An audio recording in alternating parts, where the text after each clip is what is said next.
কি লাগা রেগে করে গেছেন আর লই যাইতেন আর না আম্মু মারুন না আম্মু। গতকাল কুমিল্লায় একটা ভিডিও ভাইরাল হয়েছে লালমাইতে। একটা ছোট্ট মেয়ে মায়ের কবরের পাড়ে গিয়ে কেঁদে কেঁদে চিৎকার করে করে বলছে, মা আমারে তোমার লগে লইয়া যাও, মা তুমি আমাকে নিয়ে যাও নিয়ে যাও নিয়ে যাও, আমি থাকতে চাই না এখানে আর। ছোট্ট মেয়ে, অবুঝ, সর্বোচ্চ 5 থেকে 7 বছর বয়স হবে। তখন ওই মেয়েকে জিজ্ঞেস করা হলো, তোমার এত কষ্ট কিসের? বলে, আমার মা মারা গেছে ওই কবরস্থানে, আমার মা, আমার বাবা বিদেশ, আমার সৎ মা আমাকে সারাক্ষণ মারে, আঘাত করে, তার গায়ে এখানে কাটা দাগ, কিভাবে তাকে মেরেছে। আমরা লালমায়ের ইউএনও কে মোবারকবাদ জানাই, উনি ওই মাকে ডেকে ওয়ার্নিং করেছে। আরো একজন খুব নামকরা ইউটিউবার, যার নামটা আমার এখন মনে পড়ছে না, আমি দেখেছি উনি তার বাড়িতে গিয়ে জনগণকে সাথে নিয়ে ওই মাকে অ্যালার্ট করেছে, 1 মাসের অবজারভেশনে রেখেছে। তাহলে আপনি বুঝতে পারতেছেন আমাদের হৃদয় কত পাষাণ হয়ে গেছে, আমরা কতটুকু দুনিয়াবাজ হয়ে গেছি।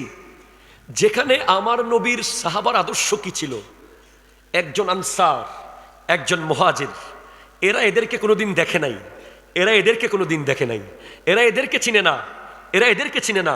শুধু নবীজি বলেছে, আজকে থেকে এই আনসারের সাথে এই মুহাজিরকে ভাই বানিয়ে দিলাম, এই আনসারের সাথে এই মুহাজিরকে ভাই বানিয়ে দিলাম, এই আনসারের সাথে এই মুহাজিরকে ভাই বানিয়ে দিলাম।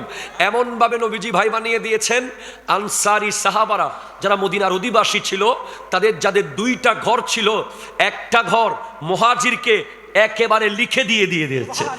যাদের 2টা বিবি ছিল, একটা তালাক দিয়ে মুহাজির যারা মক্কা থেকে এসেছে বিয়ে করিয়ে দিয়েছে। যাদের একটা কামরা ছিল, মাঝখানে পর্দা দিয়ে 2 রুম বানিয়েছে, এক রুমে আনসারি থেকেছে আর এক রুমে মুহাজিরকে রেখেছে। আপনাকে প্রথমে বুঝতে হবে যে এই পৃথিবীর সব মানুষের বাবা একজন আদম। আপনি আমাকে কোনোদিন চিটাঙের পোলা বলে দূরে রাখতে পারবেন না, আমি আপনাকে কোনোদিন হবিগঞ্জের মানুষ বলে দূরে ঠেলে দিতে পারবো না। ওয়াল্লাহে আপনার কষ্টে যদি আমার কষ্ট না হয়, আমি কখনোই মুসলমান দাবি করতে পারি না।